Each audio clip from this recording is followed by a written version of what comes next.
နိုင်ငံတကာရေးရာစိတ်ဝင်စားသူတွေအတွက်အခုအပတ်မှာအလွန်အရေးပါတဲ့နိုင်ငံရေးအခင်းအကျင်းနှစ်ခုတပြိုင်တည်းဖြစ်ပေါ်နေပါတယ်။တစ်ခုကတော့အားလုံးသိပြီးသားတဲ့ဒီတရုတ်နိုင်ငံဘေဂျင်းမှာကျင်းပနေတဲ့အမေရိကန်နဲ့တရုတ်ထိပ်သီးဆွေးနွေးပွဲဖြစ်ပြီးတော့နောက်တစ်ခုကတော့အိန္ဒိယနိုင်ငံနယူးဒေလီမှာမနေ့ကဒီမေလ14ရက်နေ့နဲ့ဒီနေ့မေလ15ရက်နေ့မှာဆက်ပြီးကျင်းပမယ် BRIC နိုင်ငံခြားရေးဝန်ကြီးများရဲ့အစည်းအဝေးဖြစ်ပါတယ်။ကမ္ဘာလူဦးရေရဲ့တဝက်ကျော်ကိုကိုစားပြုတဲ့ဒီ BRIC အစည်းအဝေးကဘာကြောင့်အရေးပါသလဲ။အီရန်စစ်ပွဲကသူတို့ဂျားမှာဘလို့အကွဲအပြဲတွေဖြစ်နေစီလဲဆိုတာကိုအလွယ်ကူဆုံးတင်ဆက်ပြပါမယ်။အရင်ဆုံး BRIC ဆိုတဲ့ဟာကဘာလဲဆိုတာကိုအချင်းချုပ်ရှင်းပြပါမယ်။ BRIC ဆိုတာကဖွံ့ဖြိုးဆဲနိုင်ငံကြီးတွေစုပေါင်းပြီးတော့အနောက်အုပ်စုအမေရိကန်နဲ့ဥရောပရဲ့လွှမ်းမိုးမှုကိုရှင်ပြိုင်ဖို့ဖွဲ့စည်းထားတဲ့အင်အားစုတစ်ခုဖြစ်ပါတယ်။အစောပိုင်းမှာဘရာဇီး B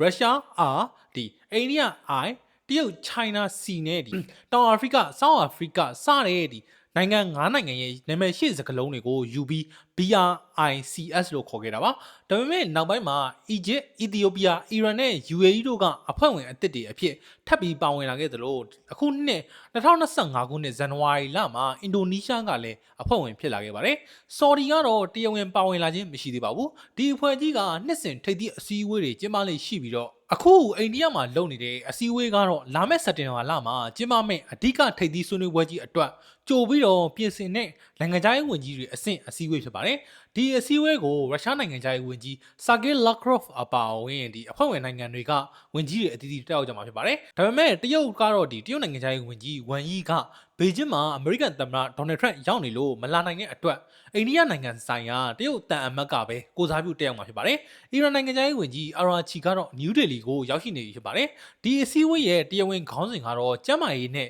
စမ်းသစ်တည်ထွင်မှုလို့ဆိုပေမဲ့တကယ်တမ်းအဓိကလွှမ်းမိုးသွားမယ့်အကြောင်းအရာကတော့ရက်80ကျော်လာကြာလာပြီဖြစ်တဲ့အီရန်စစ်ပွဲနဲ့ဟော်မုန်းရေလက်ကြားပိတ်ဆို့ခံရမှုပြဿနာပဲဖြစ်ပါတယ်။ဒီကိစ္စနဲ့ပတ်သက်ပြီးဒီ BRIC အဖွဲ့ဝင်တွေကြားမှာသဘောထားအကြီးအကျယ်ကွဲလွဲနေပါတယ်။အီရန်ရဲ့ရည်တည်ချက်ကတော့အီရန်နိုင်ငံခြားရေးဝန်ကြီးကအမေရိကန်နဲ့အစ္စရေးကိုအပြင်းထန်ရှုတ်ချပေးဖို့ကြံတဲ့ BRIC နိုင်ငံတွေကိုတောင်းဆိုထားပါတယ်။အိန္ဒိယရဲ့အကြက်တဲ့အိန္ဒိယကတော့အမေရိကန်အစ္စရေးတို့နဲ့ဆက်ဆံရေးအလွန်ကောင်းနေတဲ့နိုင်ငံဖြစ်လို့အီရန်ဘက်ကနေပြီးယက်တီပေးဖို့ခက်ခဲနေပါတယ်။ပြီးခဲ့တဲ့ AP လတုန်းကအစည်းအဝေးမှာဆိုရင်ဂါဇာစစ်ပွဲနဲ့ပတ်သက်ပြီးအစ္စရေးကိုရှုတ်ချတဲ့စာသားတွေကိုအိန္ဒိယကရှော့ချပြဖို့ကြိုးစားခဲ့လို့အဖွဲ့အတွင်းသဘောတူညီမှုမရခဲ့ပါဘူး။အီရန်နဲ့ UAE ပြဿနာအဆိုးဆုံးကတော့ BRIC အဖွဲ့ဝင်အသစ်တွေဖြစ်တဲ့အီရန်နဲ့ UAE ကြားကတင်းမာမှုဖြစ်ပါတယ်။ဒီစစ်ပွဲကြောင့်သူတို့နိုင်ငံကြားကအခြေအနေဖြစ်နေပြီးတော့ AP လအစည်းအဝေးမှာပူးတွဲကြေညာချက်မထုတ်နိုင်ခဲ့ပါဘူး။ဒီစစ်ပွဲကြောင့်ကမ္ဘာရေနံ20ရာခိုင်နှုန်းကျော်ဖြတ်သွားလာနေတဲ့ဟော်မုန်းရေလက်ကြားကြီးကိုအီရန်ကဆက်ပြီးပိတ်ဆို့ထားသလိုအမေရိကန်ကလည်းအီရန်စိတ်ကမ်းတွေကိုရေချောင်းကနေပြီးပိတ်ဆို့ထားပါတယ်။ဒါက BRIC နိုင်ငံတွေအတွက်အကြီးအကျယ်ထိခိုက်နေတာစေပါတယ်။အိန္ဒိယနဲ့တရုတ်ကအဲ့ဒီရေလက်ကြားကလာတဲ့ရေနံကိုအဓိကမှီခိုနေရတဲ့နိုင်ငံတွေဖြစ်ပါတယ်။ UAE နိုင်ငံကလည်းအဲ့ဒီရေလမ်းကြောင်းကိုအသုံးပြုပြီးတော့ရေနံတင်ပို့နေရတာပါ။ဘရာဇီး၊အီဂျစ်၊တောင်အာဖရိကစတဲ့ကျန်တဲ့နိုင်ငံတွေကလည်းရေနံလမ်းကြောင်းပိတ်ဆို့လို့ကမ္ဘာ73စီဈေးတွေတက်လာတဲ့ဒဏ်ကိုအလူးလဲခံနေရပါတယ်။အချုပ်ပြောရရင်တော့အခုအိန္ဒိယမှာလုပ်နေတဲ့ BRIC အစည်းအဝေးက